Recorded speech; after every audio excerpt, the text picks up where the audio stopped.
Trever, Aeon. I'm gonna break my foot off in your ass. Hello, hello. We are here and ready to step into the inn itself at last light. But first, a recap. Trever decided to put the robe of summer back on for now, since he's no longer generating lightning charges. Thus, the protectee sparks wall won't really do anything for him. So, simple cold resistance wins. Will we make it home?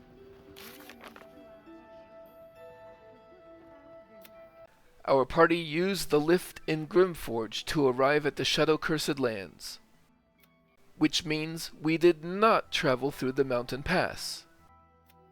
But we are here, and that has completed the quest titled Travel to Moonrise Towers, even though we haven't seen the towers themselves yet.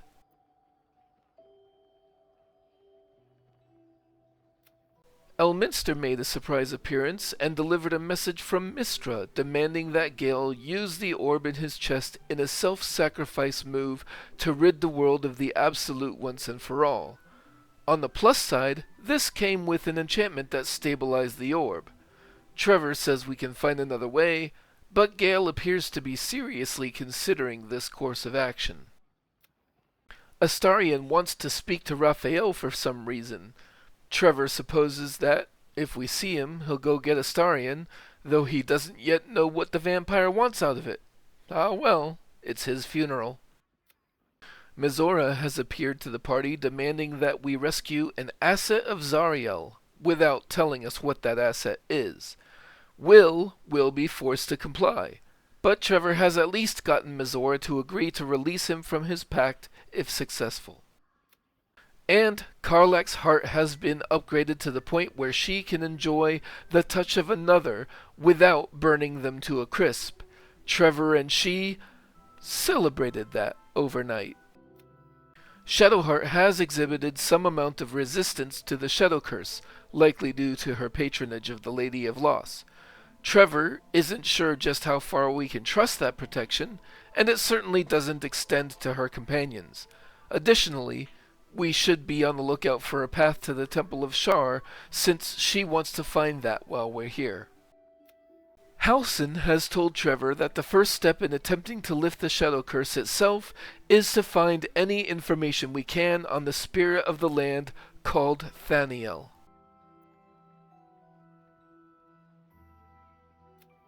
It does look like our search for a cure necessarily leads towards Moonrise Towers itself. All of our attempts to have it directly removed have failed, and we must learn more if we are to have any chance. But there is a deadly shadow curse in between us and that tower. We've encountered a group of harpers, and they showed us the way to Last Light Inn. Our next immediate step is to try to figure out how to traverse the shadow curse safely. So, we are here to do exactly that, and we step into the inn.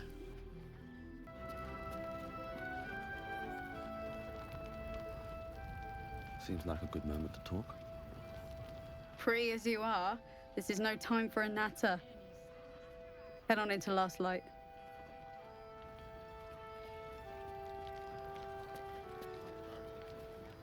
Best head inside. There's food and warmth to spare.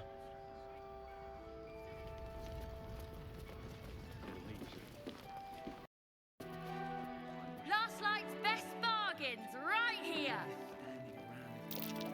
What a vicious-looking creature. I swear its eyes are following me. Indolence breeds madness.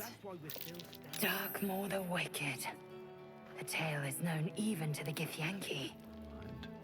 And, well... It's said that it took 500 warriors to drive him from his lands. I thought he'd be bigger. Need to They're at the finest stock. Welcome to our humble... Wait, are you Karlach? A lot of us were in Avernus. We saw you fighting. You were so good. Well, yeah, I guess I was. I mean, you should avoid fighting for devils if you can. But if you can't, it helps to have a good right hook. I saw you lay out a Maw demon in 2 hits. Bam! Bam! We were all like, whoa! How'd you learn to fight like that? Had to. Life didn't pull any punches. It was up to me to learn to take a hit and deal one back. I've been tossed around a lot too. I want to learn how to fight back too. From the look of things, you've got your wits about you. A clever mind and a bit of style will take you a long way. Fight with those, and you may find you never need to use your fists at all. In that case, want to buy a lucky ring I found? Ha! Nice try, Shorty. Keep it up, though, and you'll be scamming with the greats in no time. Trever enjoys seeing how the kids look up to Karlach. It is, isn't it? Hope he makes it out of this mess with his wits in one piece. I'd like to see him set up in a proper home in the city. Every kid deserves that. Check it out. We've gone legitimate, and Mole put me in charge. What do you need? Trever asks Mattis what stock he has for such a special customer as himself. I'm not supposed to mention it to anyone, but I do have something pretty special in stock. A key. What does it look like? What does it open? What treasures await behind its lock? That's for one lucky buyer to find out. Mole gave it to me, and said I shouldn't let it go to just any old jackaday. Trevor's not going to lie to the kid, and that deception check reads kind of mean, actually, but Trever is possibly interested in buying the key. This is a valuable piece, so it's gonna cost a lot. And that is the price isn't changing. Even if Trever wanted to, he doesn't have that much money right now. As Mole would say, suit yourself. Premium trinkets and... In the market for something special? But Trever would like to see what regular stock Mattis has. This cloak catches Trevor's eye, the Cloak of Cunning Broom. When the wearer disengages, they also create a foggy cloud with a 2-meter radius that lasts for 1 turn.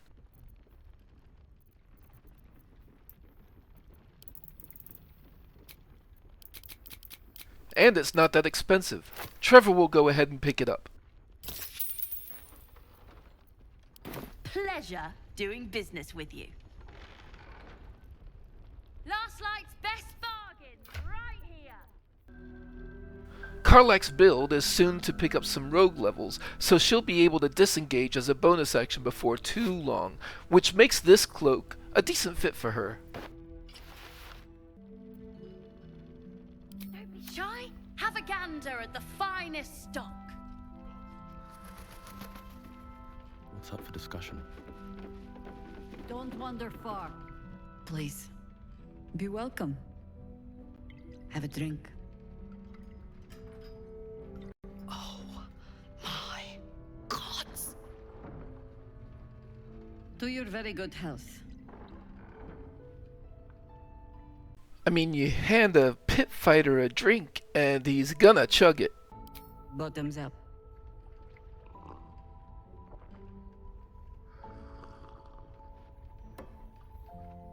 Well over a century old, and yet it hasn't lost a hint of flavor. Still not quite so sure about you, though. People tend to lose more than just flavor when illithids get their hands on them. I speak from experience. There's an air about you. Something alien. Answer me true and do not lie. The parasite is changing you, isn't it? The subject turns serious, and thus so does Trever. The parasite is trying to change him, but he's resisting. And you're certain you will continue to resist? Trever gives a steely-eyed yes. Good. I will take your word for it. And hold you to it, too. I have every reason to be cautious. I've traced people like you. People with parasites in their brains. All the way here from Baldur's Gate. The cult of the Absolute is spreading through the city. Quietly, quickly, and with unsettling deliberation. We tracked them to this ancient village, only to be faced with a man we killed and buried over a century ago. Trever has heard tell of many undead that have come back for more. How sure is she that he died? Believe me, he was well and truly dead. I locked his corpse in the Thorn Mausoleum myself. He was a Sharan once. Took to building an army of dark justiciars beneath this very village. Alongside the local druids, we made it our business to see him deposed, dead and buried. But he's returned. Not only does General Ketheric Thorn live again, it seems he is no longer mortal. He has become, in fact, invincible.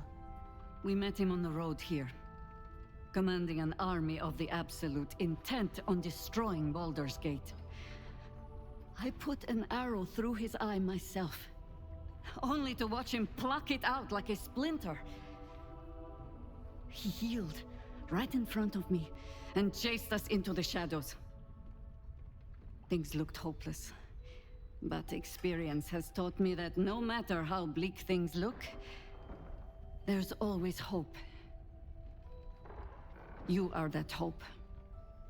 Trever scoffs at the notion of invincibility. Let's see how Ketheric Thorn handles decapitation. The same way he dealt with my arrow in his eye, I suspect. Much as I share your desire for a simple life, we must try another way. Protected by your artifact, you can infiltrate his forces at Moonrise Towers, posing as a true soul.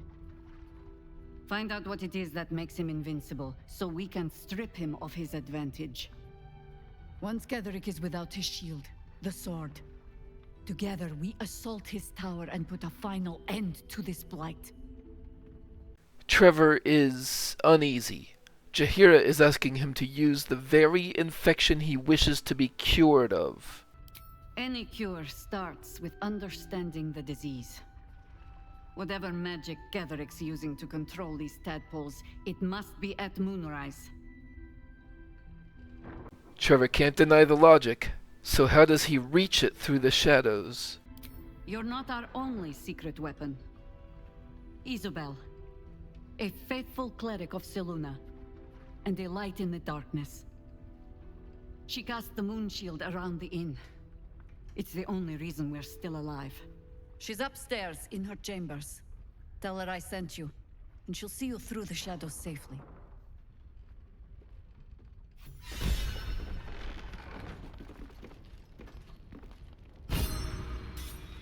Interesting.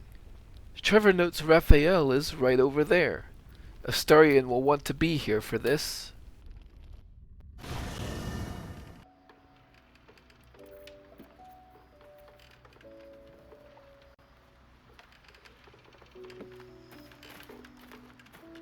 Hey, you.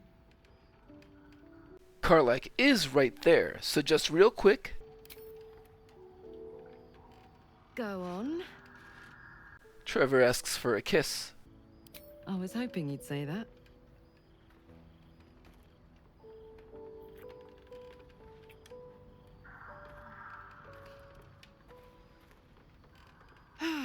Swoon.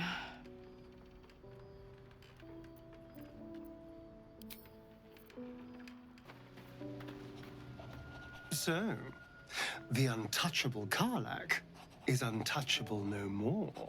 I'd shake her hand, but she can still snap me in two, so, probably safest to skip it.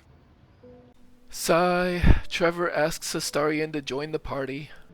Well, obviously I would, but you have so many followers already. I wouldn't want to crowd you. Lae'zel can have a rest. Excellent. Now that that's settled, lead on.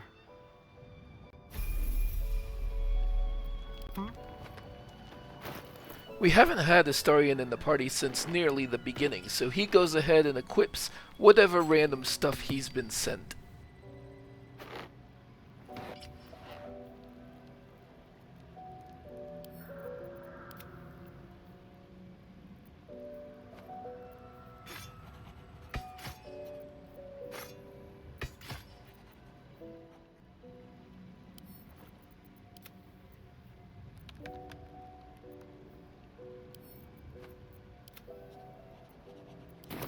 And also we may as well level him up.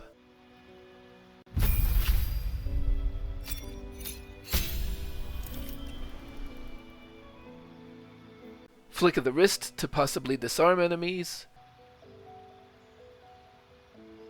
The Vicious Mockery cantrip. Sand Toss for a potential blinding effect. Though if I'm to use Astarion for real, he'll need a respec for higher charisma to use those abilities. And for feats, I'll just keep it simple with ability improvement for dexterity.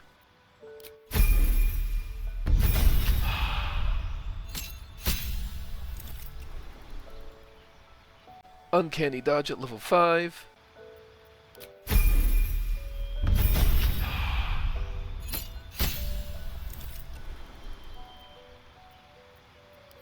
Level 6 Rogue gets you 2 additional expertises.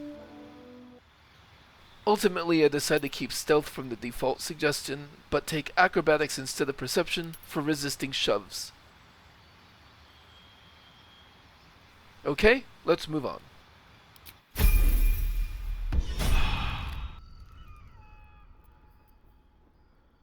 No one's stopped me yet. So, the more you cool down, the more your love life heats up. Seems that way, but I'm a bit out of practice, to be honest. I'm sure it'll all come back to you. You'll be as depraved as the rest of us in no time. Very well. Your move, Maul. You trapped me? I didn't even want to take this one. Kalimshan rules, dear. The first piece touched is the first piece moved. That's garbage. No matter where the night goes, I'm gonna lose it. Then make the sacrifice useful. Guard your Mistra, or come for my Cyric. What's going on here? Look who made it. For once, I saved your butt out there, didn't I? We're square now, Chief. Say, do you play lance ball by any chance? It's my first time playing. The keen gleam in Maul's eyes reveals the lie. She knows the game well, and she wants to win. Trever may not seem the sort to play much lance board, but remember, as a pit fighter, he's not just a combatant. There's strategy not just in fighting the match, but winning over the crowd, so he is adept at layered competition, and he spent time with a lance board to get there. He reminds Mole that Kalimshan fell because its nobility got cocky, and suggests putting pressure on Raphael's king.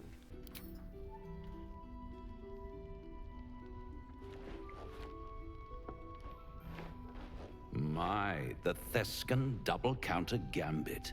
Vicious. Exactly what I would have done.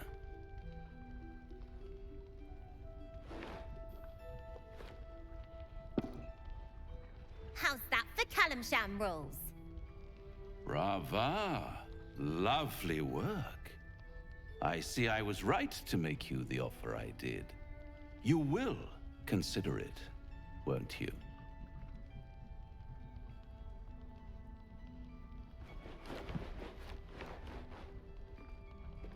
What a lovely specimen she is. A blushing apple begging to be plucked. Please let me smack this creep. The Thescan move suggestion was inspired. I had no idea you played. Trevor's boast here is delivered to be menacing. He tells Raphael a list of his talents would stretch to Avernus and back. I can most certainly believe it. But don't you worry about Moll. It goes without saying she still has the unconditional freedom to choose the only option she has left.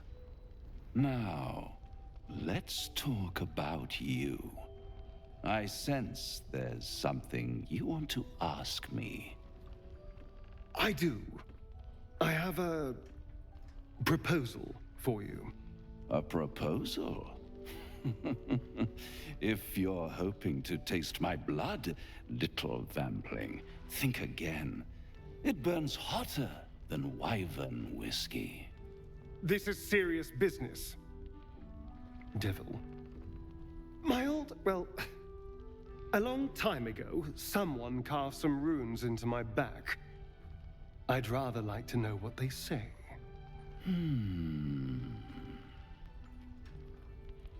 Trever cautions Astarion that dealing with Raphael is a bad idea. We should find another way. Oh, such impatience. It's something very important to your master, but is it a love letter, a warning, or a deed of ownership? I could give you all the gory details. But of course, you'll have to do something for me first. Let me think about it, and get back to you. You'll get back to me? This is important, Devil. When? Don't worry, I'm motivated to help you.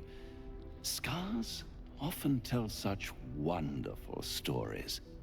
I think yours might be truly exquisite. I'll see you soon.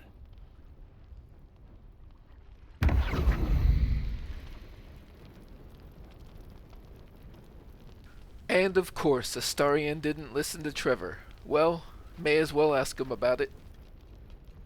Need something? So Trever finally asks what Astarion thinks of the Devil's deal. I won't lie. It's tempting. If I keep the tadpole, I risk transforming into a grotesque monster. If I lose the tadpole, Cazador has control of me, body and soul, and I return to the shadows. It's grim either way. So why not sell what's left of my soul to a devil? Better he has it than Cazador. Trever shakes his head. Astarion is treating one master for another, still to be a slave. You're familiar with the phrase, better the devil you know? I know Cazador, and I'll take anything that saves me from that. Trever is starting to wonder if Cazador really is worse than a literal devil.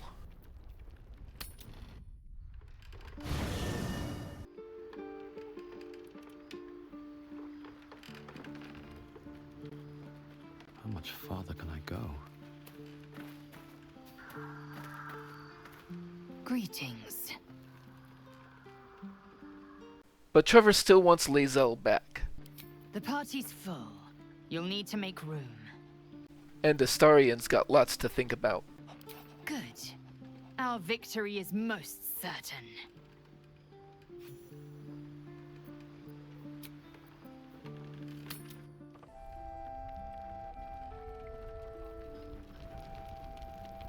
Right back at you. Thought you'd be 10 yards tall the way Zevlor spoke of you. Ceres, Scout. Seems we missed one another at the Grove, but the others told me how you helped us. A pity. You pulled them from one death trap, only for me to land them in this one. Trever remarks that the inn is pretty old, but a death trap? Glad you've kept your humor. The others could use it. What's left of us. We were ambushed, out in the cursed lands. Cultists of this absolute. Zevlor froze. Begged us to surrender, but they were toying with us, making examples, and we'd had enough of taking it. Those of us who cut free just kept running till we found this place. The others, maybe the cult got them, maybe the curse. Wait, Trevor's confused. Why were they even in the Cursed Lands? They were headed to Baldur's Gate. This army of the Absolute is growing and flowing towards Moonrise. There's worse than goblins on the roads now. I thought we might pass unnoticed along the fringes of this place, escape the owlbear by hiding in its shadow, so to speak. You can see exactly how well that went. Trever points out that being here is still better than being a prisoner of the Absolute. Prison's the best I can hope for the ones we left behind. Zevlor seemed to think the cult wanted us alive. I almost hope he never found out why.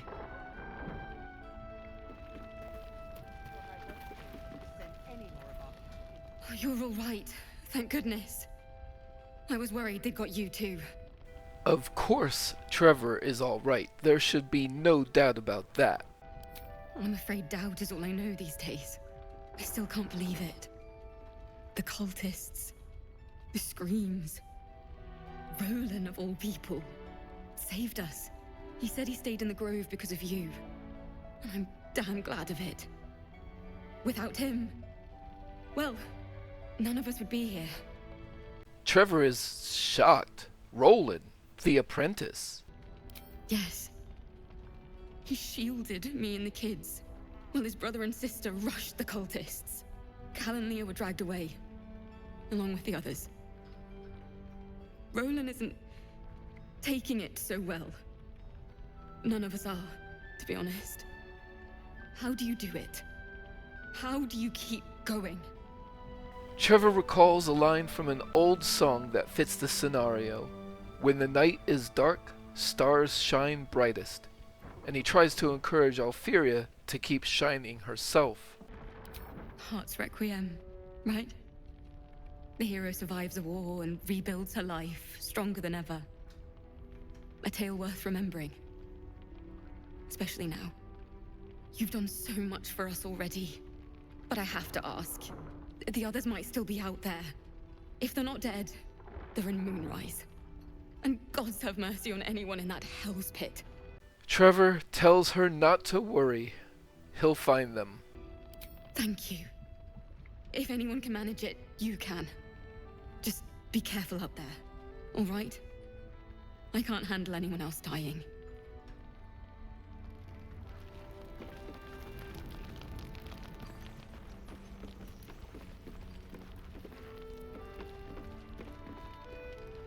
Good to see you're still breathing. It's the best we can hope for.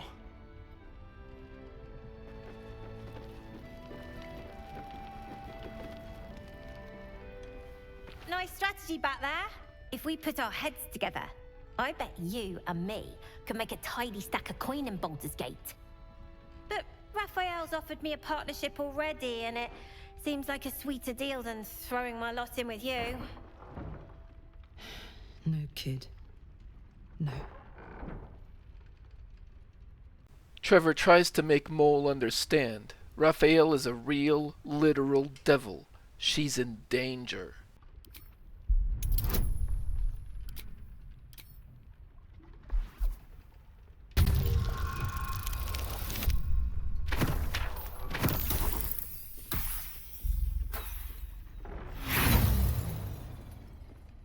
For inspiration, automatic reroll.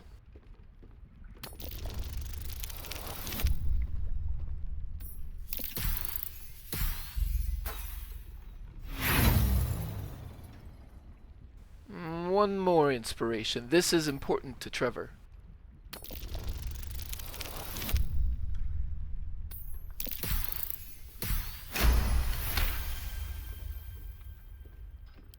You aren't joking. I kind of believe him more now than I did a minute ago. Trever wants to know what Raphael offered exactly. Protection for me and my kids, that's all. Not that it's any of your business.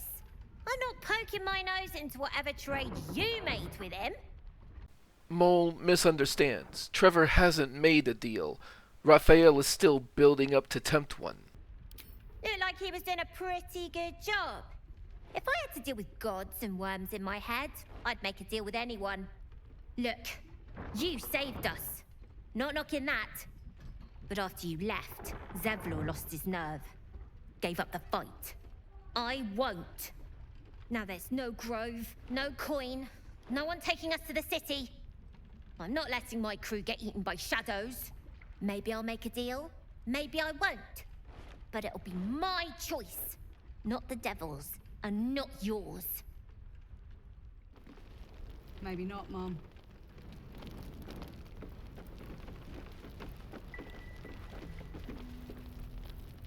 There's another bottle of Arabellan Dry back there. Put it on the bar, then piss off and leave me alone. Jaheira said we should serve drinks, but that we shouldn't serve drunks.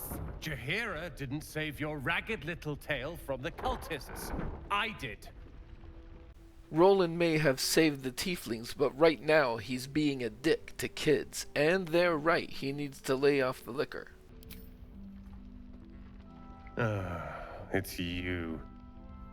Don't you get tired of telling people how to live their lives?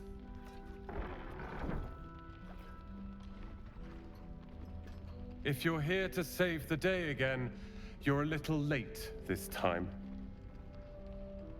Trever, exasperated already, says he's just trying to get out of this cursed place. That's all I wanted, back at the Grove. But you had other ideas. Carl and Leo were taken in by your crap. You convinced them to play hero, and now they're gone. Trever asks if he knows where his siblings are now. Dead for all I know. Or in the cult's tower with the others who were taken. More to himself, Trever promises to rescue them if they're still alive. They're my responsibility. You go save the world. Or your own arse. Or whatever it is you do. I'll fix this. We'll leave soon. We don't want any surprises. One of the worst things about getting old. Watching kids make the same exact mistakes you made. And knowing there's absolutely nothing you can say to change their mind. Then again, Mol's a hell of a lot smarter than I was at that age. Maybe she'll figure it out. Trever trusts that she will. She's frighteningly clever. True enough. She'll go far in the city. We've just got to get her there safely.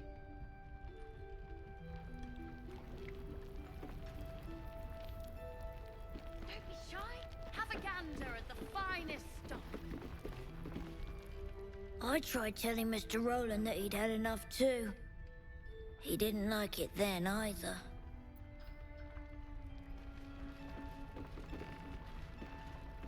If this is about Roland, go away! Trever points out it's not him that Ida needs to snap at. Sorry. Roland snapped too, and I didn't like it. Trever agrees that Roland shouldn't have done that. Right! He went through 3 bottles before I told him to stop. It was for his own good. He can barely stand up straight. Yeah, Trever understands he was trying to look after Roland. Yeah. He did save us after all. Anyway, it's his loss. Trevor's curious. What's his loss? I found this book. Old, dusty, full of strange lettering. Pretty sure it's magic. I was gonna give it to Roland so he could learn new spells, you know? Beats drinking till he forgets the ones he knows. Oh. Well, if he's not going to give it to Roland, can Trever have it? It's for Roland. Ah. Trever misread that. He won't take the child's gift to give. Anyway, I'm sick of talking. You can go now. Bye-bye.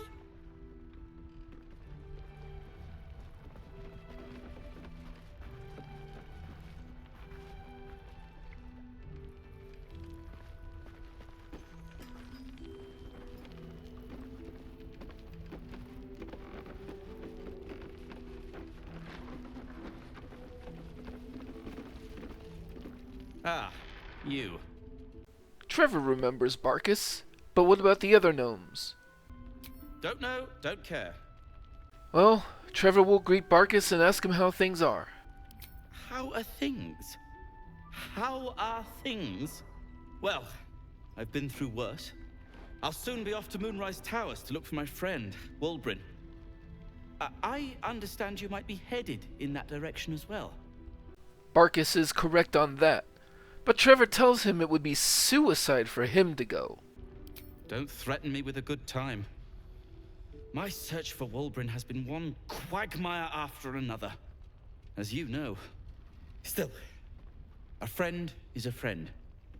And Wulbren won't last long in a place as dreadful as the Towers. Trever reminds Barkis that he's already going to Moonrise Towers. Barkis should allow him to look for Wulbren instead. You wouldn't even know what he looks like. Then again, my track record is, well, discouraging. Well, that settles it. Barkis will stay here. Trever will go to the tower. That's very decent of you. Very decent of you indeed. But I won't stand idle.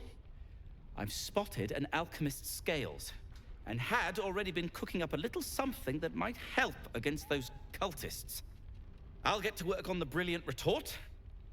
You get to work at the towers. Deal? Trever doesn't even know what a brilliant retort is. A new type of smoke powder. All the bang and boom of the original, but with an extra surprise. Guaranteed to end any and all arguments or protestations. Trever agrees. Deal. Very good. Very good. Very good indeed. Now, you, off to your heroism, as it were. Some of us are counting on you. Don't be shy.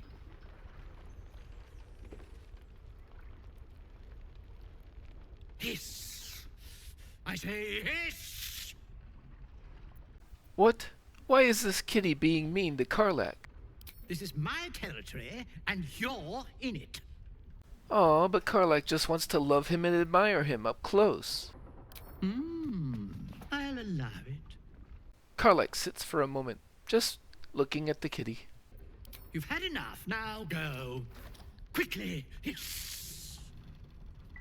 Okay. But Karlach can see he is a knowledgeable cat. Will he share something interesting? Good of you to notice. For my part, I have noticed the cleric is a liar. She promised me a bit of milk. Do you see any milk, do you? Nor do I. Disgraceful. And he is quite the specimen. How did he get to this place? I slinked, of course.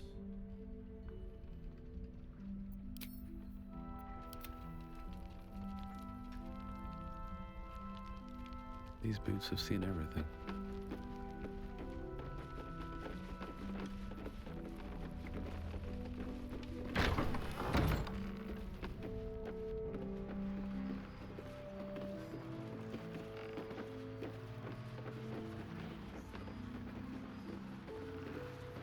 Here goes nothing.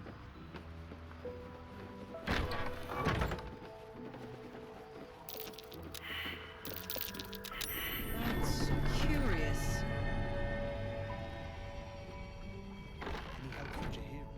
She wants the same thing we do. Rest while you can. Just not in the beds. Unless your tadpole wants lice for company. This place is awesome! There's so much stuff!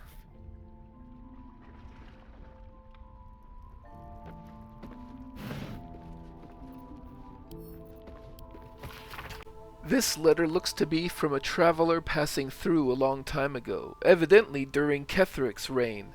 And if Trever were to guess, asking around about Ketheric proved costly to their health. But they left behind a snowburst ring with the snowburst property, so that when the wearer deals cold damage, it creates a 4.5 meter circle of ice around the target. We don't have a dedicated ice magister, but Shadowheart does do cold damage sometimes. She'll shuffle her Ring of Absolute Force onto Lae'zel and retire the Ring of Mind Shielding.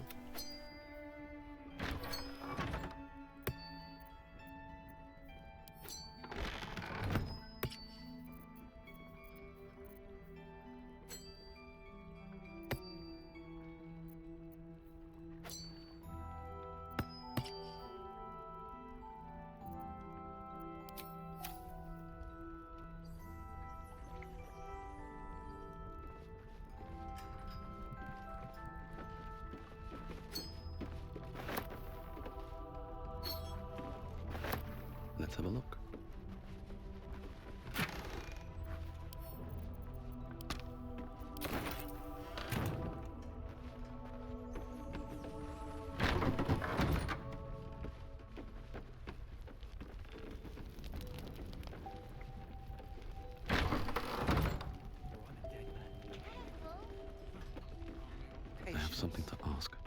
He may know a way. Nice to see a friendly face come out the shadows for once. Anyone who goes charging into those shadows is dead. You're heading into the towers, are you? Good. I pray it's not too late for Duke Ravengard. We need a way into the towers. He still won't speak. Just keeps going with the bloody song. Nothing of use on his person. His original writ of duty, signed by Eltan himself. Fella must be one of the very first Flaming Fist. He must know something. Let's not give up on him yet. We believe the cultists have taken Duke Ravengard to Moonrise Towers. I don't suppose you found a way in. Not yet, Trever admits. I trust you will do everything you can to free the Duke. But in case you don't find a way, I'll be heading to Baldur's Gate to seek reinforcements. The Council sent a carrier pigeon with news that the city has been dealing with absolutist attacks. The Steel Watch is holding strong. I'll request that Lord Gortash send some of them to aid in the fight against Moonrise. The curse won't harm them. Holy shit. That's my old boss. The guy who sold me to Zariel. You know the name Gortash, a councillor with considerable influence on Bardbarian industry and politics. But he is no lord. Well, Trever recognizes the name Gortash, but he's just a councillor. He's no lord. Lord Gortash is the man responsible for the creation of the Steel Watch. It's no wonder he earned the title. The Steel Watch are the future of warfare. Gondian automatons that can be sent into battle without risking any lives, except those of our enemies. Lord Gortash had only completed work on the prototypes before Ravengard and I left for Elturel, but even they were formidable. With the Steel Watch at our backs, we can storm the tower whatever Ketheric throws at us, I'm sure of it. I'll do my best, but there's every chance I'll fall to the curse or the cult before I reach the city. Don't count on me and assume no aid is coming. Work with Jaheira. That Harper's mind is as sharp as her blade. Follow her guidance. Farewell. We'll meet again, God's willing.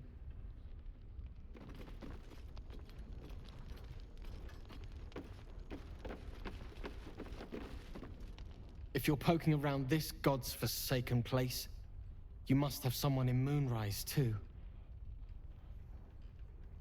Hope you find them.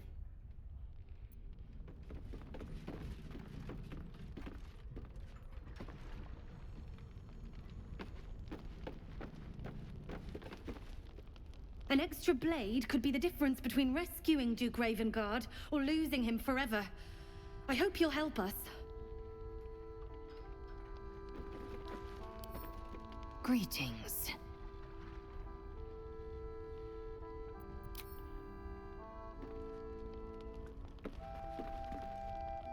So Gortash is a lord now. I'd like to clap eyes on this Steel Watch of his. You already know the story. I was Gortash's bodyguard, loyal as they come, when he made the deal with Zariel. She got a test subject for her infernal engine. I never found out what he got. This is the kind of man who gets a title. Authority. Makes me sick. Trever focuses on action here. He promises they'll make him pay for what he's done to her as soon as they get back to the city. The city. Baldur's Gate. Home.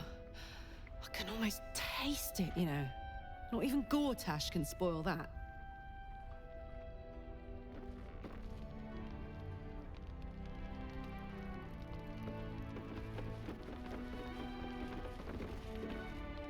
We're discussing fist business, and you're no fist.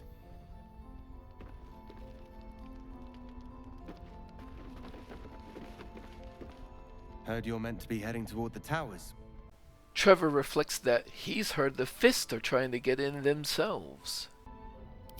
Not sure I'd call it that myself. This fellow's in no condition to help anyone. That makes you our best bet. Hope it's a good one.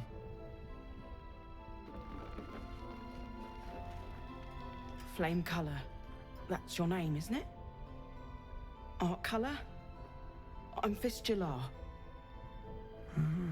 Nathaniel and me climbing up a tree. We need you, sir. One of our own's been taken, a Grand Duke. You might know something that could help us bring him back.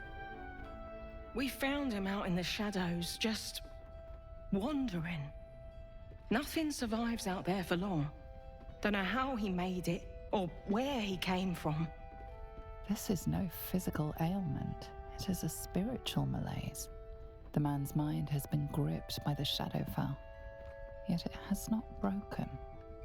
Trever listens to the fevered singing for a while, but he concludes that this is a song he has not heard before, possibly even an original composition. Maybe he was a musician. Trever looks the man over for telltale signs of a preferred instrument. You notice the distinctive calluses on the man's hands, the kind only developed from decades of playing the lute. Wait a minute, Trevor's heard that name, Thaniel. That's the name Halsin mentioned. Really? Could you bring him here? You'd be glad of the help, wouldn't you, sir? Trever asks if she thinks he can hear her. You hear me, don't you, sir? You might not be able to answer, but you hear me. Trever requests to look at the man himself. If you know how to get through to him, don't hesitate. Trever tries to determine if there's some kind of magical affliction with Arcana.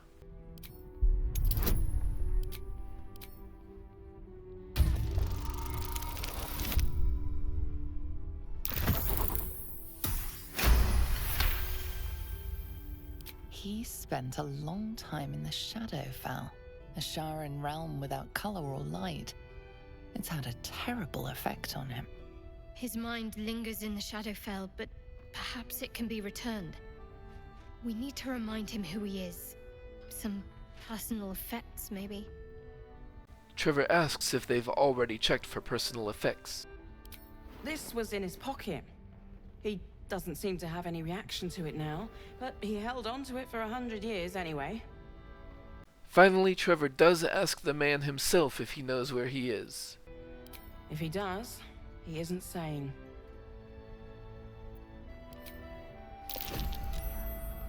Some parchment there. Looks official.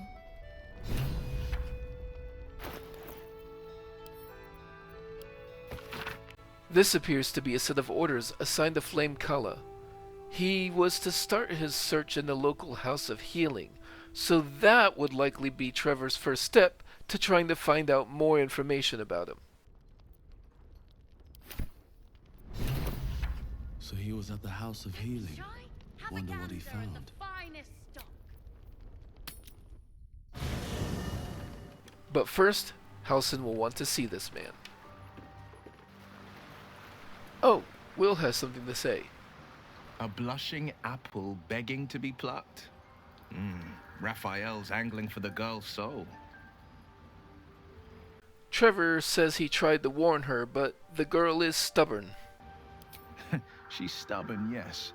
Bold as a lamb cavorting in a lion's den.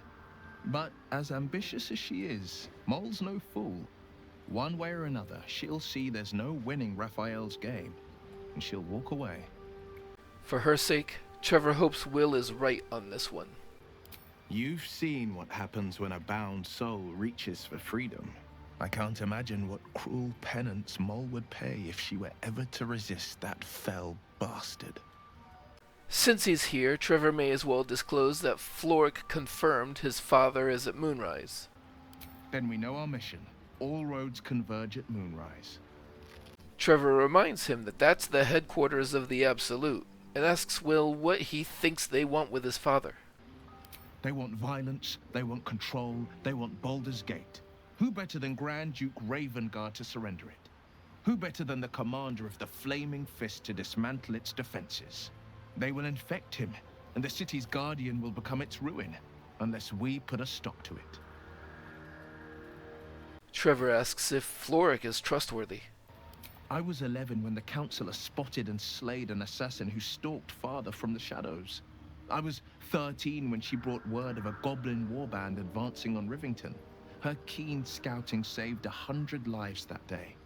The Councillor's loyalty to my father is beyond question. She's as steady as Tyr's heartbeat, as upstanding as the Sword Mountains. Father's at Moonrise Towers, and we need to save him.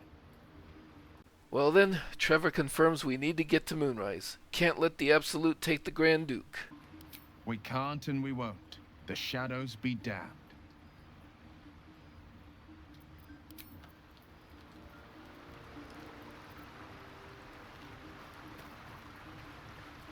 You wish to speak?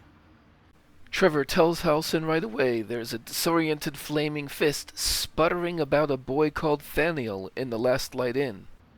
He is? Then I must see him. Insensible or not, he knows something. I will go to see him at once. Join me when you can.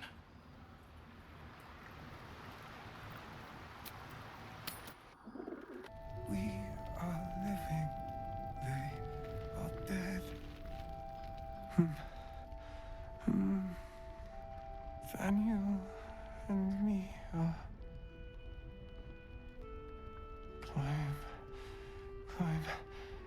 climbing up a tree. It's true then. He's met Daniel. There's no other way he'd know that name. This is just what we needed. Well done. We need to wake him. He must know something about where to find Daniel. Trever asks Halsin if he's got any initial ideas. If he was able to escape the Shadowfell, then it mustn't have managed to consume his spirit. Well, not all of it anyway. We need to unlock whatever's left of him, inside his head. There must be something to trigger him. A word, a memory, an item. We just need to find it. Alright, Trever will see what he can do. I don't deserve you, my friend.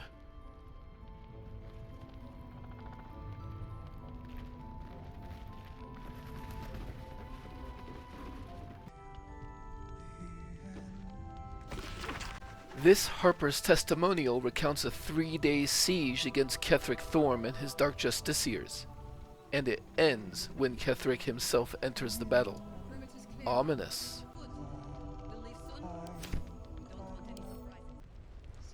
Trever notices Roland has left some kind of magical projection here. Leah, Cal, if you see this, stay put. I will return in a 10-day at most. I repeat, stay put. We'll need help to survive those shadows. Only a fool would face them alone. There's a lockbox in the corner here. Medium toughness and no bludgeoning vulnerability. So Trever will pick it up and carry it until he either uses an elixir of the Colossus or finds some high ground. And after finishing more looting, Trever has an idea for that chest. Don't be shy. Have a gander at the fire.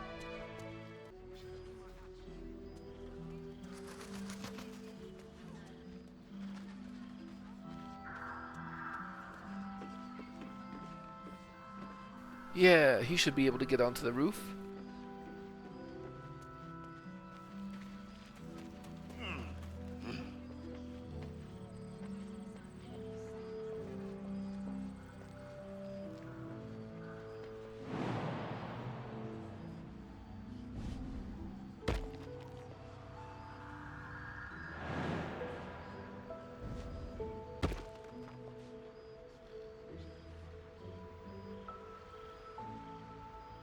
And from this spot, it's a decent drop down to the pier area.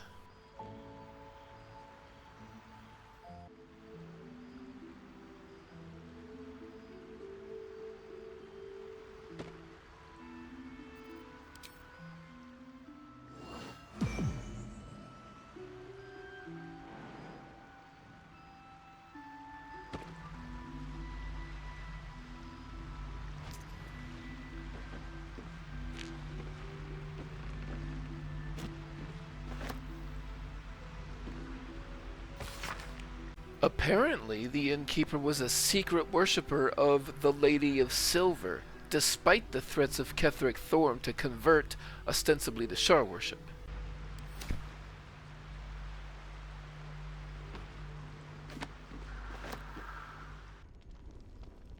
Downstairs looting done, time to follow Jaheira's directions upstairs to see Isabel.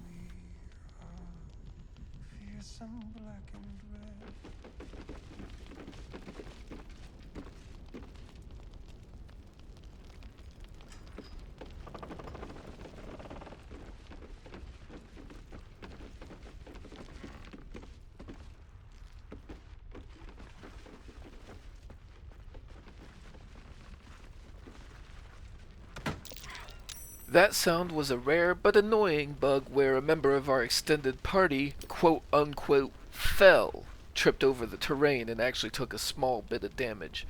This time, unfortunately, it also meant that Shovel lost concentration on her invisibility, so she just renews that real quick. Let's get going.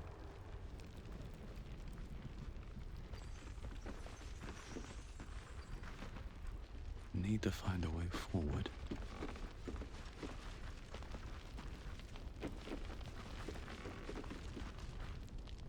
Take it easy while you can. We'll keep the watch.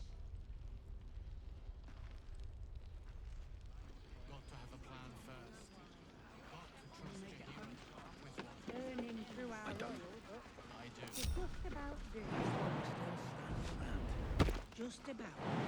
We shouldn't hang around too long, though. Jaheira wants to know about supplies. Can we make it home? Turning through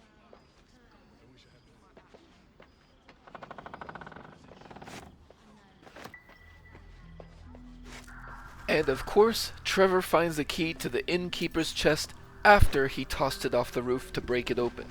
Could have saved himself some work if he was patient.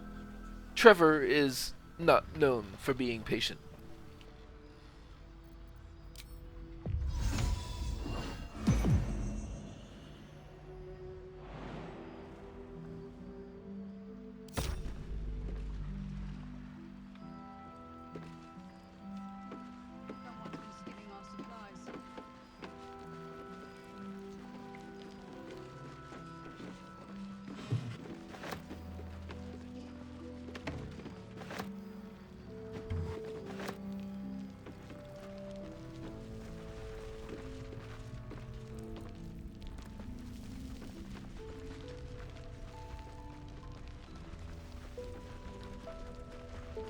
Don't be shy.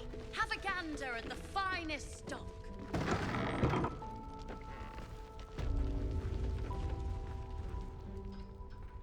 Somebody left their diary out. Looks like Isabel is concerned about some kind of filth or maybe illness, even going so far as to say Selûne would never accept her and she never should have come back. Perhaps she's been affected by the Shadow Curse more than she publicly acknowledges.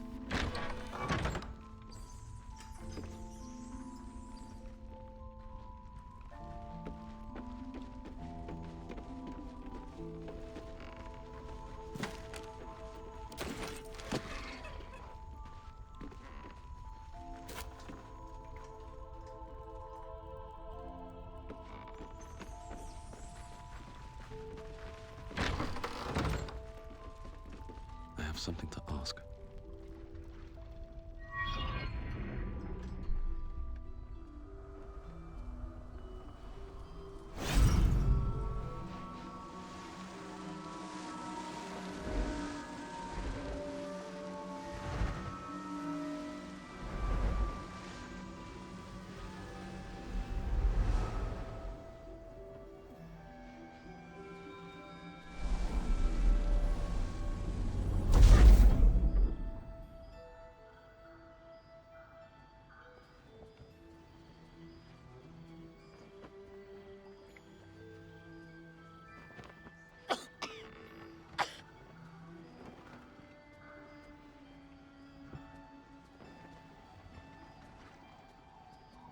I didn't realize I had an audience. The true soul who's going to save us all. I'm Isabel. Pleased to meet you. This is an occasional bug. If your dialogue options are restricted to just continue, save the game, exit to main menu, and reload, and they should be restored. It's dangerous to just click continue because you don't know what dialogue option you're picking. In some cases, that could literally end the game. I'm Isabel. Pleased to meet you. Everybody here keeps calling Trever a true soul. He kind of gets it, but he's also getting sick of it. He reinforces that while he may have the same parasite as a true soul, he does not have the mind of one. Bully for us. We've been waiting, hoping against hope, for someone like you. Free from the Absolute's influence, yet able to walk among cultists. It's almost too good to be true. But I'd be a poor cleric indeed not to avail of a blessing when I see one. Let me guess. Jaheira sent you to beg a protection spell off her favorite cleric.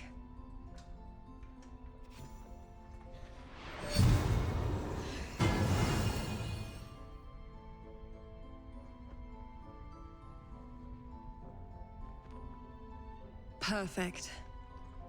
It'll make you immune to the lesser effects of the Shadow Curse, which will get you closer to the towers. But there are places it won't help. Places where the curse is darker, stronger. The cultists are able to traverse even the deepest shadows, though. I don't know how.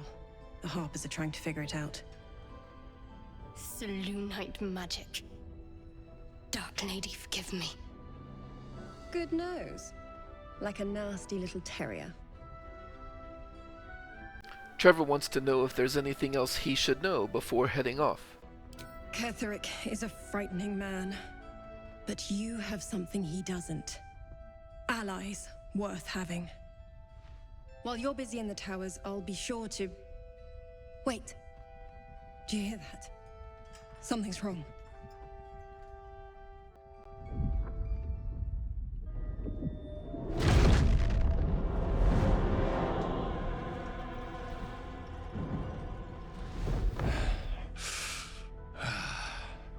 Hello, Isabel. Marcus, is that you? What's happened to you? I've been blessed. You can be too. Come with me, and you can hear all about it from Ketheric himself. Trever asks who, or rather what, this is. True soul, my instructions are clear. Take the girl to Ketheric, alive.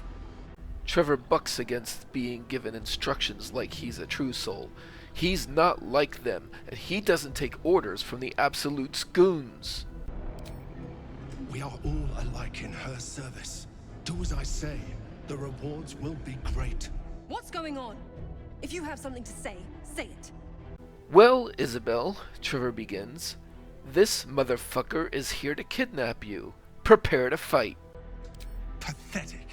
The Absolute sees all. Your treachery will be punished. The Absolute. Of course.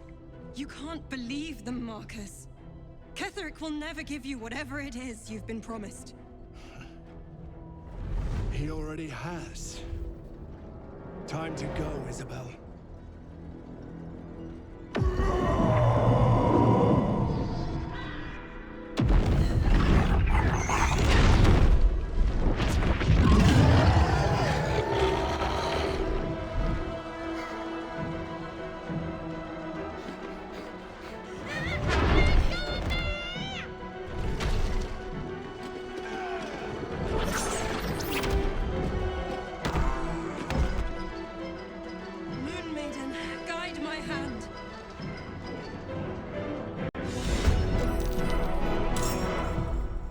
So a quick note, one of the achievements I'm trying to get this run is to save all the tieflings. This fight in particular can ruin that achievement. So if you are serious about wanting to get that achievement yourself, it is a wiser decision to skip this fight, never come upstairs to talk to Isabel, and go directly for the next way to protect yourself from the Shadow Curse.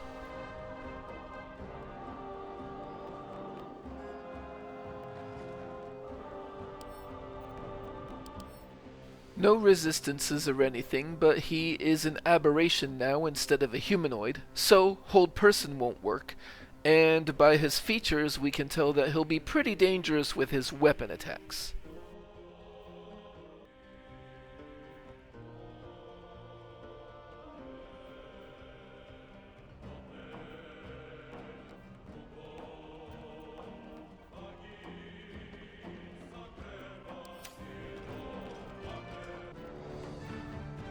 Shadowheart wants to see if she can take away a lot of Marcus's effectiveness with a command drop. If that doesn't work, she can still Sanctuary Isabel, and that will at least protect her from his turn.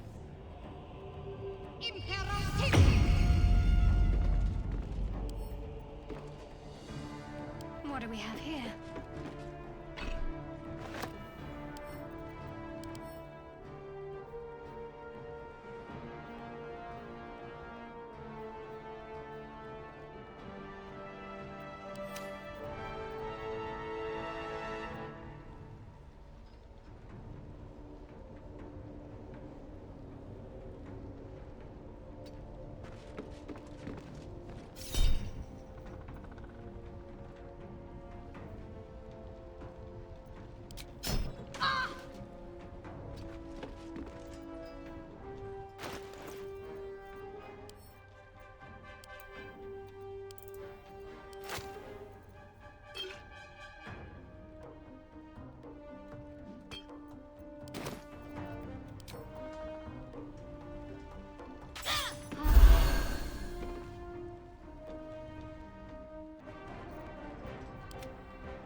Shovel is invisible and has the opportunity to join the fight how she wants.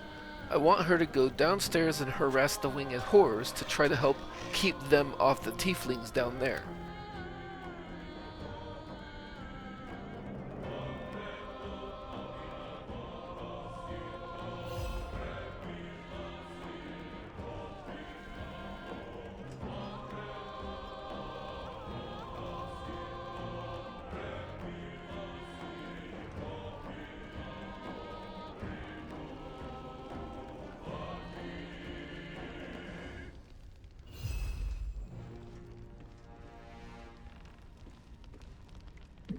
Now Shovel's claw damage certainly isn't going to kill a horror outright, so I think the best thing she can do right now is try to scare one of the ones who is near a tiefling. If that works, that horror will be less likely to land attacks and won't be able to move.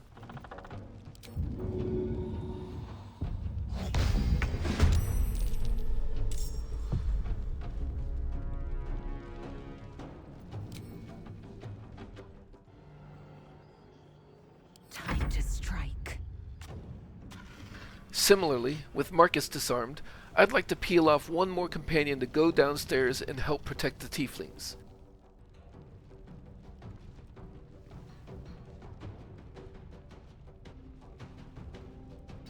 So, Lae'zel will Misty Step down there.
Come along, Isabel.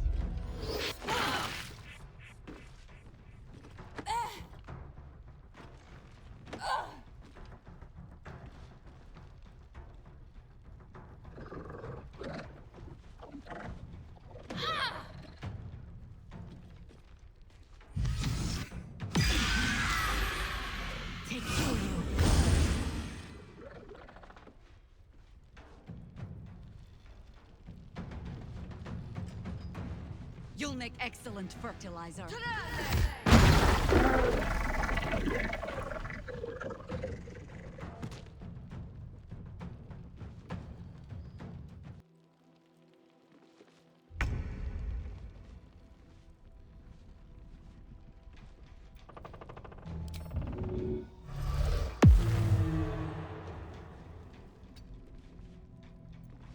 Gods, it's hot in here.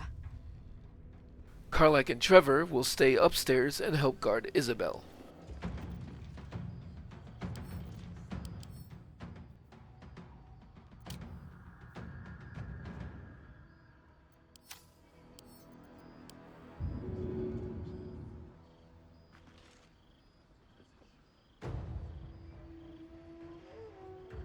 Find a route.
With haste.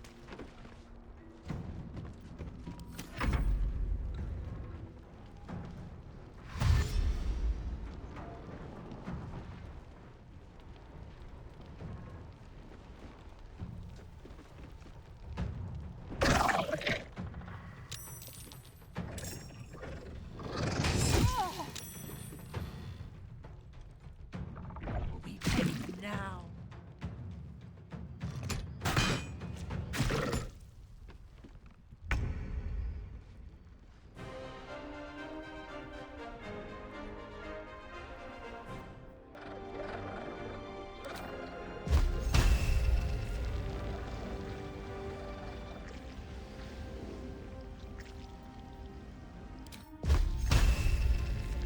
Strike hard, strike fast.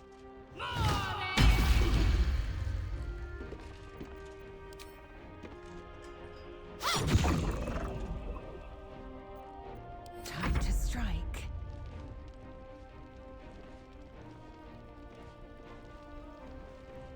Make way.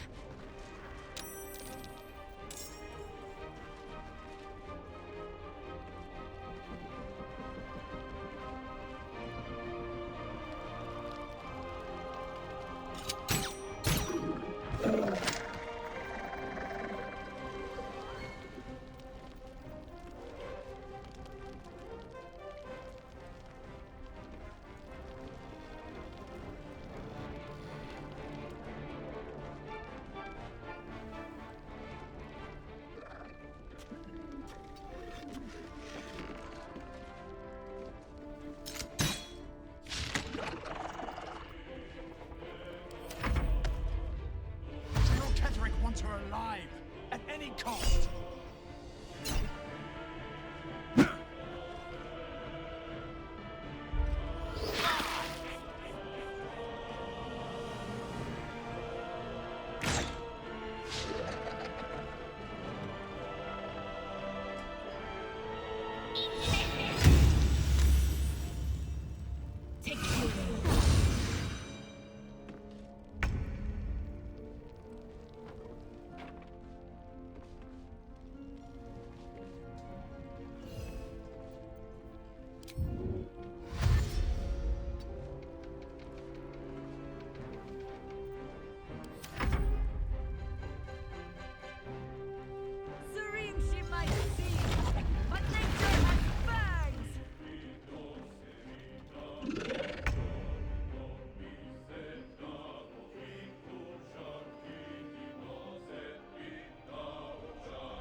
Well, well. Look what we have here.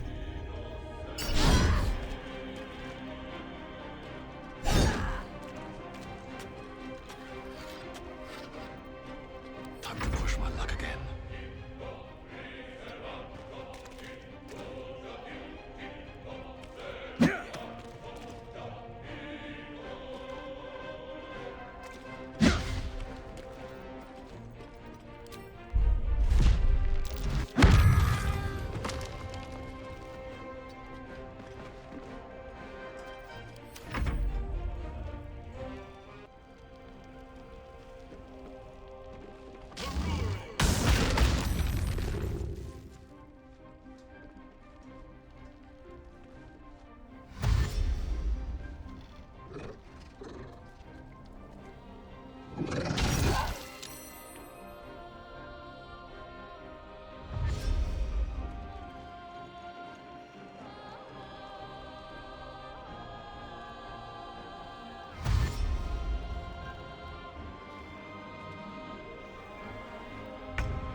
Victory awaits.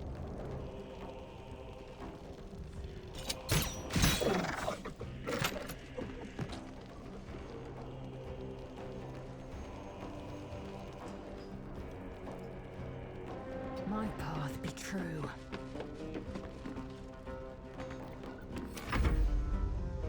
The General will be pleased if you go quietly.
Still breathing, despite everything. I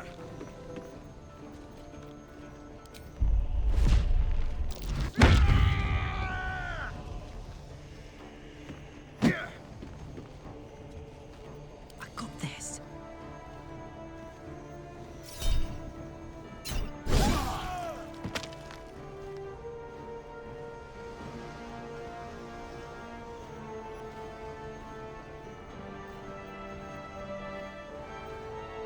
Ready for this? Never a dull moment. Breathe deep and move.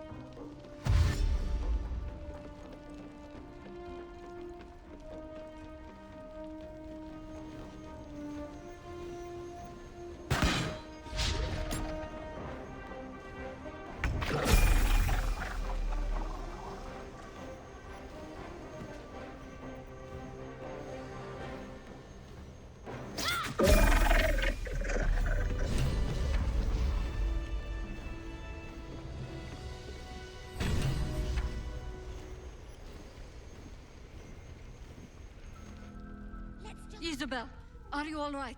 I'm fine. Marcus has been with us since the start. They've been tracking us this whole time. And that was no random attack. You were the target, Isabel. They know how important you are. But they don't know about you. Cleric will strike again. We need you to strike first. Discover the source of his invulnerability. Make him mortal so we can make him bleed. Good luck. We're in more danger than I knew. If something happens to me, everyone in this inn is dead. Like that. Trever discloses that Marcus was trying to kidnap Isabel, not kill her. He wants to know why. Why does a man like him do anything? Power, spite, some kind of twisted personal morality. I can understand why he'd want me dead. Without me keeping the curse at bay, everyone in this inn, everyone intent on killing him, is dead too. As for why he'd want to take me alive, I don't know. And I don't want to find out. Now that we have you, I hope I won't have to. Trever says once he has Kethric's head, she and everyone else here will be safe. No mercy. For Ketheric will have none on you. End this. Maybe we should ask someone else. No one cares. No one but... On with you. Unless you want to come back to a gaggle of shadow-cursed harpers. Trever won't let that happen on his watch. I know you won't. He does still have questions, though. Go on, then. Trever knows what most know of Selûne and Shar, but not all of the details. Can Isabel enlighten him? Moon and shadow. Light and dark. Divine sisters ever at war. And this place has become one more battlefield. Sometimes life forces us to choose sides. Luckily, sometimes the choice is obvious. And what can Isabel tell Trever about this incredibly powerful curse? It belongs to the goddess Shar. According to the Harpers, it fell here when they defeated Ketheric. The one who tried to have me kidnapped. I suppose they didn't defeat him quite hard enough. How did Isabel find this place? Right place, right time. When a cleric of Selûne stumbles into a Sharan shadow, she's bound to set it to rights. At any cost. And what can Isabel share of her own story? I could say the same. But perhaps we should save the trivia till we're on the other side of this thing. Promise not to die, and we'll celebrate with our life stories.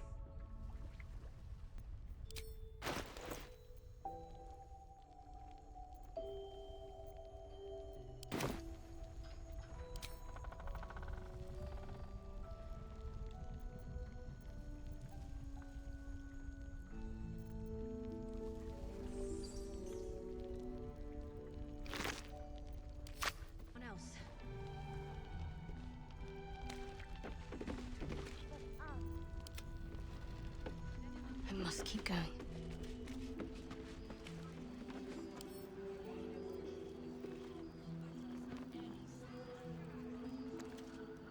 Still breathing, despite everything. No traps, please. Marcus has the Shifting Corpus Ring, which grants both the invisibility and blur spells.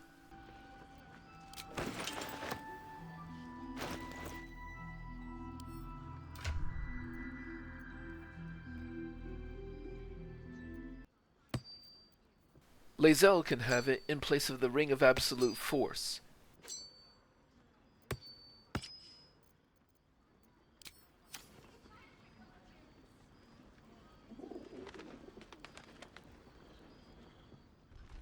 Shouldn't have wished to live in more. And we should go ahead and level up.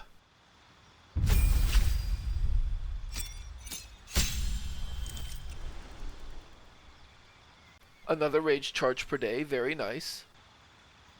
Elemental Cleaver is something I think I will unfortunately miss out on this build because he's doing unarmed attacks.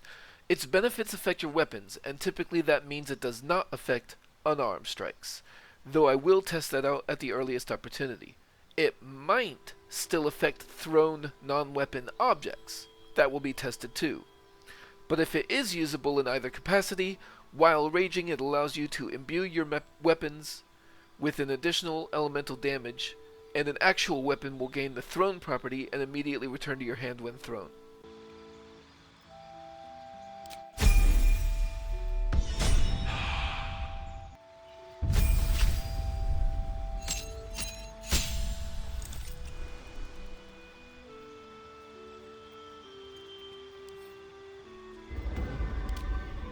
Karlach takes her first rogue level. Adding a rogue level means she gets to choose a new skill and give 2 skills expertise. 1 expertise will go into athletics because she throws people around sometimes. But there is something that I wasn't actually thinking about beforehand. With Karlach's history of growing up on the streets, it actually kind of makes sense for her to pick up sleight of hand. And I think I'll even play it that this whole time she's been watching Trever bash chests open, and finally she's like, "You know I could do that for you, right? I can disarm traps too. You've never asked." But yeah, I'll even put her other expertise in it.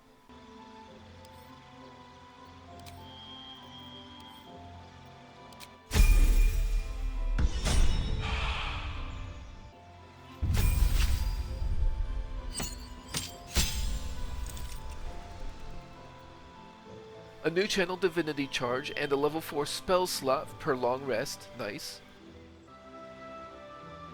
And inescapable destruction is pretty great. No more necrotic resistance against Shadowheart's attacks, but immunity still applies.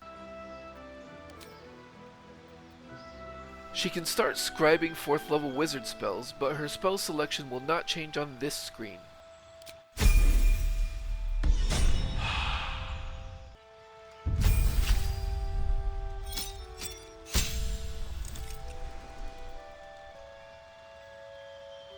Lae'zel finally gets magic arrows, so her ranged attacks are considered magical for resistance. And curving shot allows you to use a bonus action to redirect a missed arrow at another target. I'll have to consider how much that incentivizes switching permanently to a longbow.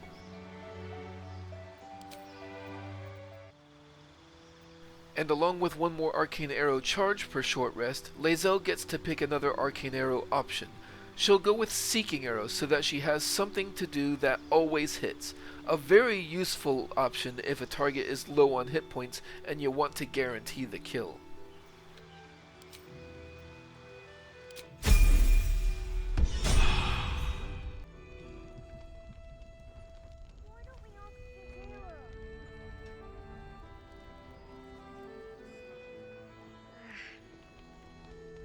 Maybe we should ask someone else.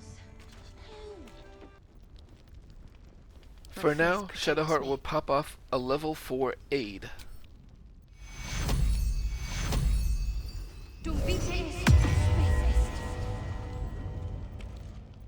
What to do?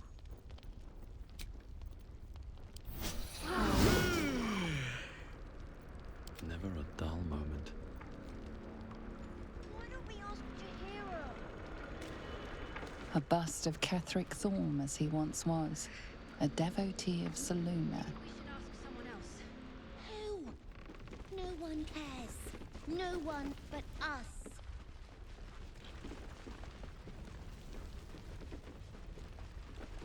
I want to have a word. We'll keep an eye on Isabel. If they send anyone else to snatch her, we'll be there to stop them.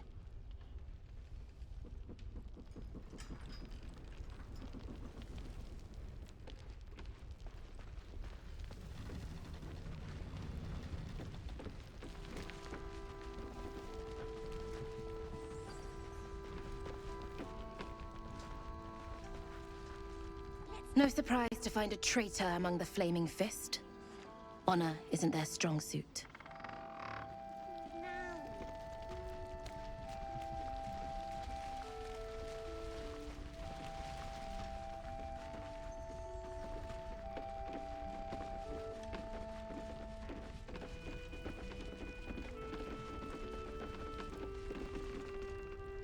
What now?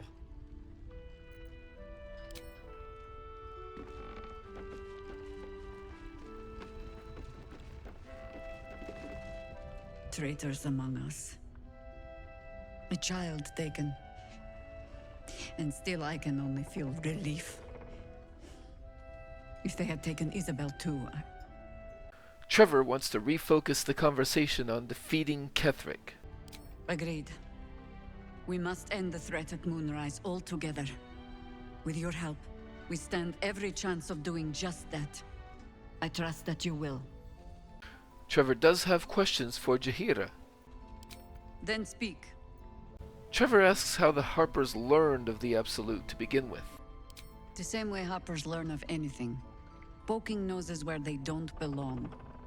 We sent an agent to infiltrate this cult. The latest fad among the city's bored nobility, I thought. Until that same agent returned and tried to plant a knife in my neck. My first encounter with a true soul. I'm glad ours ended on friendlier terms. From there, I made some inquiries of my own.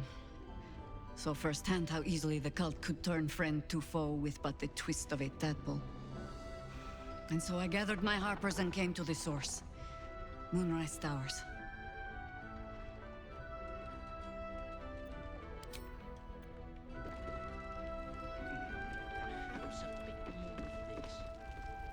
Watch your back out there. If it's not the cult coming for you, it'll be the shadows.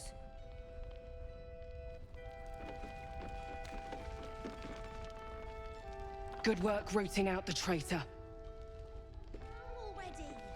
But we don't even know the way to Moonrise. That's why we should leave now. First, cultists nearly murder us, and now we have a traitor on the inside. Can't we trust anyone? Trever advises Alfira to just focus on getting through this. Easier said than done.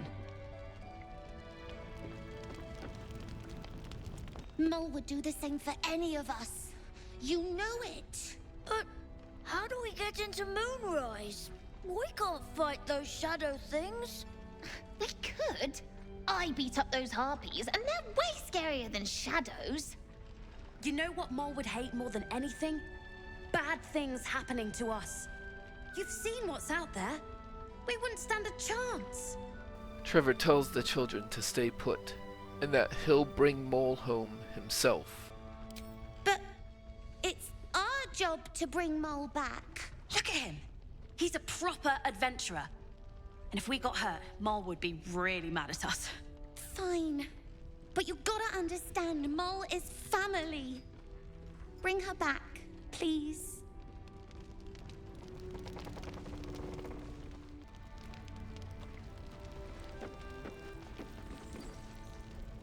I just want to go home.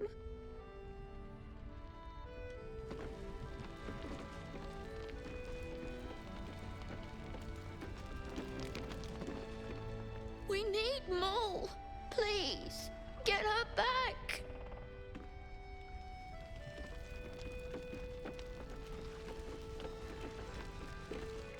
They took Mole. I couldn't stop them.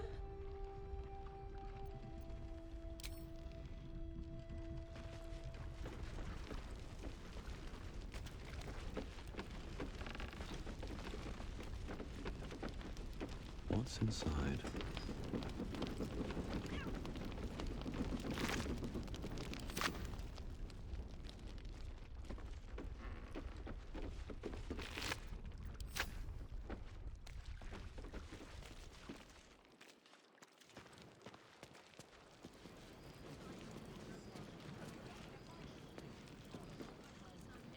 I'd rather face Ketheric's armies than suffer traitors.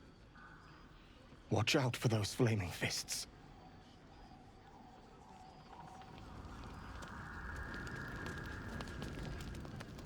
Did you see him? The traitor? Disgusting. God, blood, this is heavy. Always knew Marcus was a snake. You did well to knock the light out of him. Our asses. The flaming fist may be a bit rough, but I've respected them. Didn't expect a traitor in their ranks.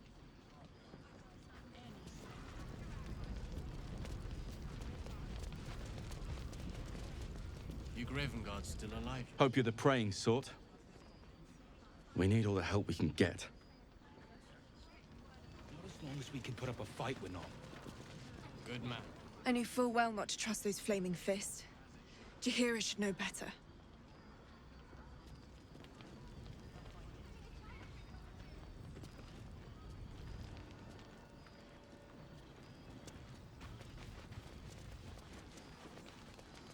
See any movement out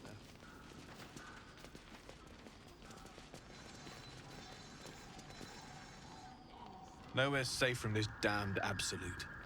If you need something sharp, I have a few things left. Gear up and head out. All this standing around.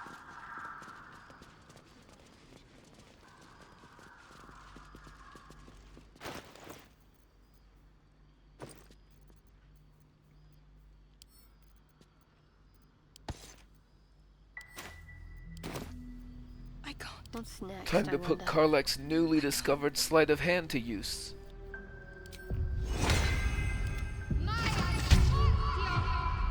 Come on, let's go.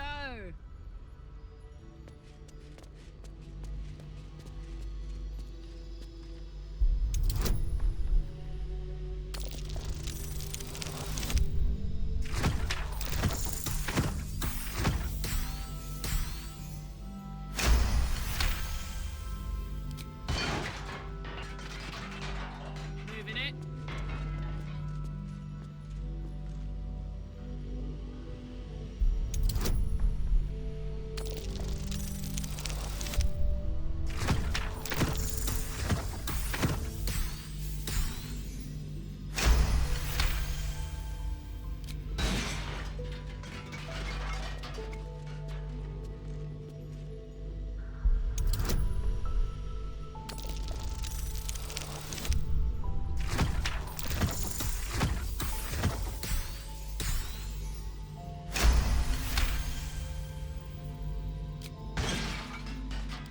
No time to rest. Moving in. Leaving the protective bubble also serves to confirm that Isabel's protection is working.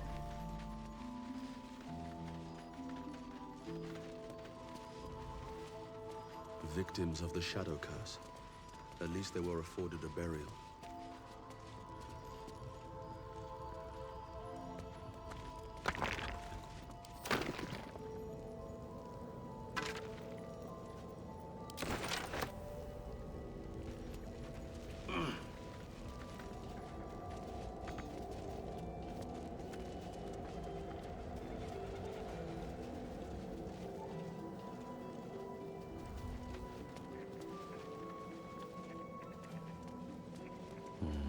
Maybe I need more pockets.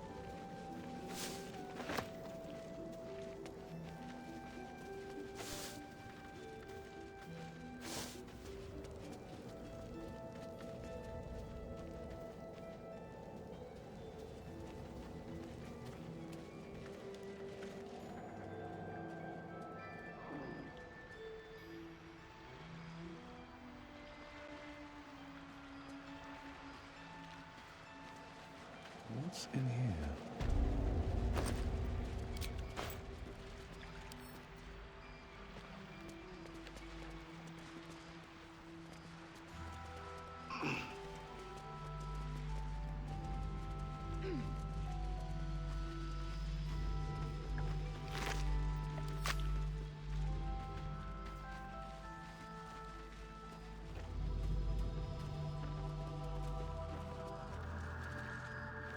I need a quick word. Please, I just want to be alone. Trever remembers Bex from the Grove, but he wonders where her husband is. Gone? Cultists. It was so dark. I didn't realize until the children started screaming. They rounded us up. Cut us up. said they were taking whoever could still walk to Moonrise Towers. I managed to get away. But my love, Dennis,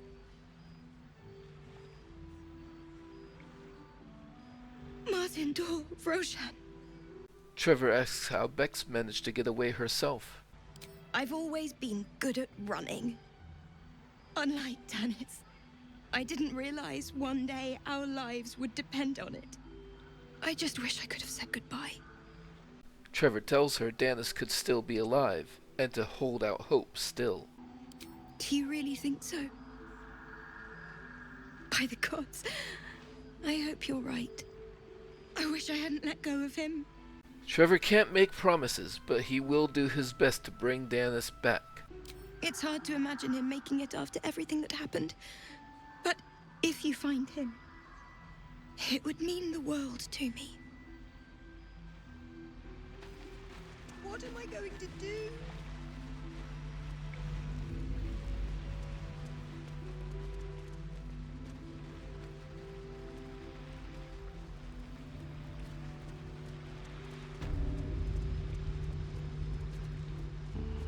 Better not be cursed. A warning about the shadow curse ahead being thicker and unsafe. Trever presses ahead.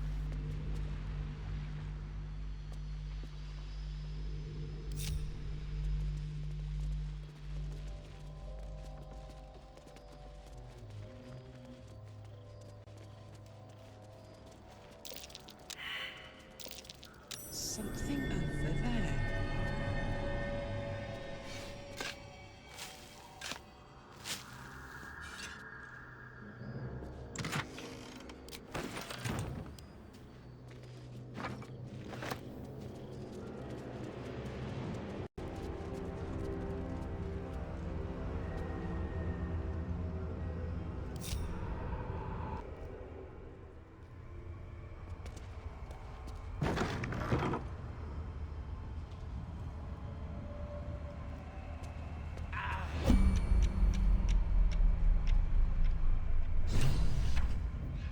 Yep, they were right.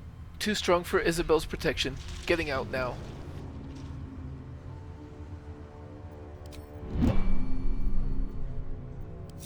What am I to do?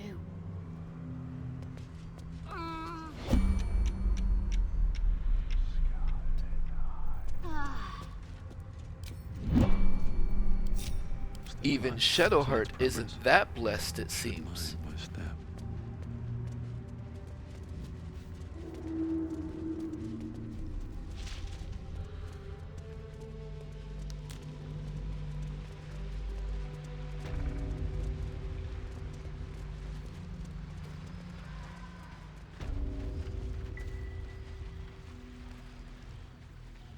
Yeah? Deep-side narrows at nighttime. 2 steps in, and you're likely to become some dagger's new sheath. Ain't my neck of the woods. Can't be lucky stars.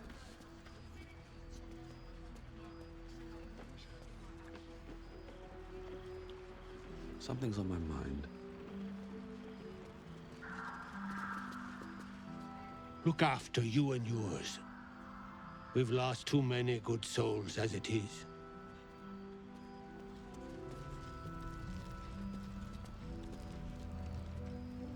The flaming fist.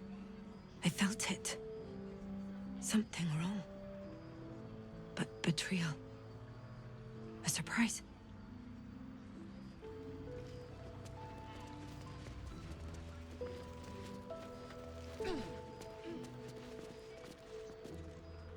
I thought we were safe here. More fool me.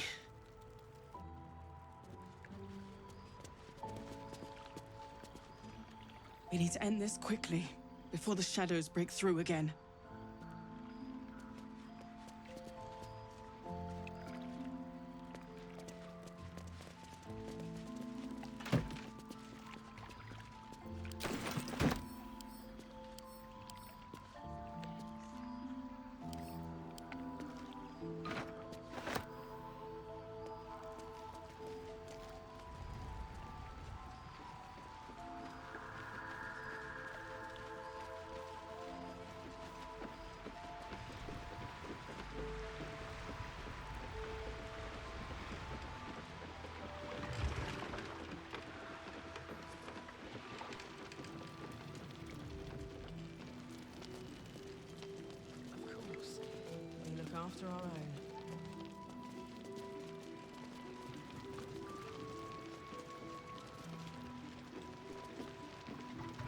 You were the one who took down Marcus, yeah? Nasty work.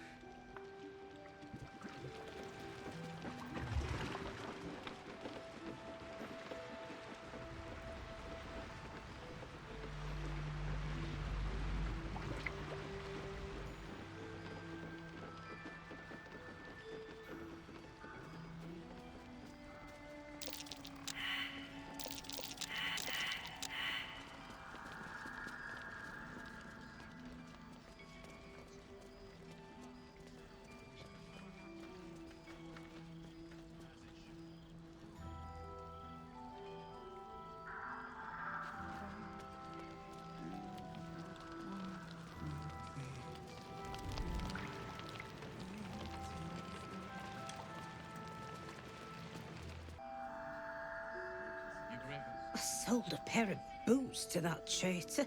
Can't believe it. Well, well, well, Trever found that Last Light has a basement. That's intriguing enough that he will delay going back out into the Shadow Curse to see what's down there. He remembers that back in the Grove, there was a secret underground tunnel, and there were goblins in that tunnel. So he does, at least partially, want to make sure that there's no more threats or hidden spies underneath Last Light. But of course, that will have to wait for next time. Have a good one.